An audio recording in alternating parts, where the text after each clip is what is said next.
Hey, good Monday morning.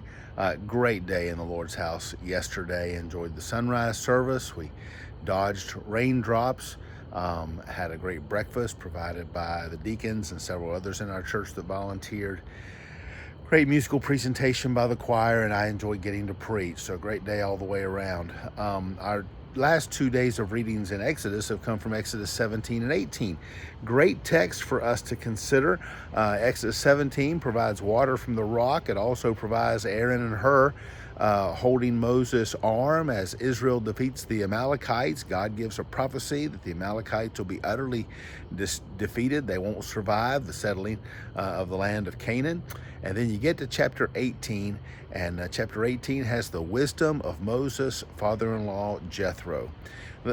Always a good lesson to pull out of these Old Testament texts. And the lesson here in chapter 18 is the importance of a younger generation to listen to an older generation.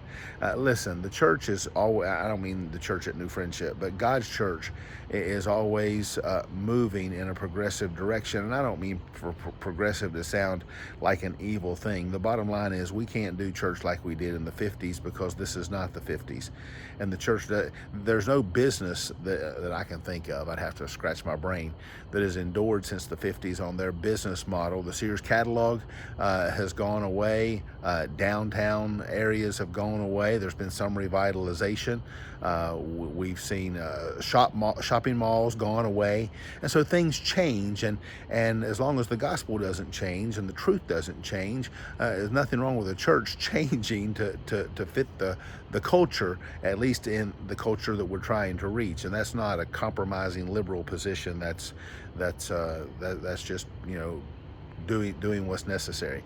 Nevertheless, I may not have explained that just the way I needed to, but even though the church is changing, it doesn't hurt us to be attentive, to be respectful of an older generation, because Moses listened to his father Jethro. Look at the words that Jethro uses in Exodus 18.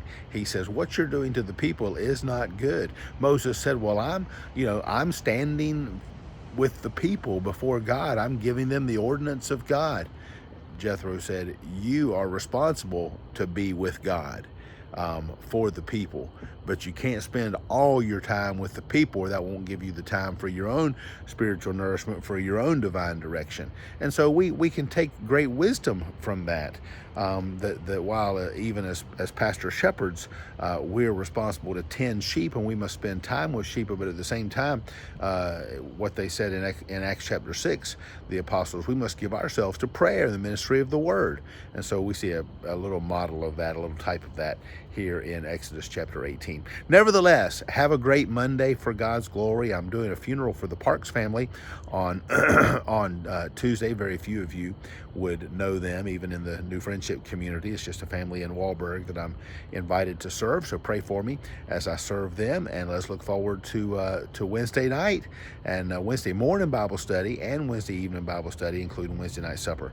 And looking forward to fellowshipping with the people of God this week. Several having surgeries this week. Scott Dagenhart, Brenda Hutchins come to mind. So let's remember them in prayer. Have a great Monday for His glory. I almost said Tuesday. Have a great Monday for His glory. God bless.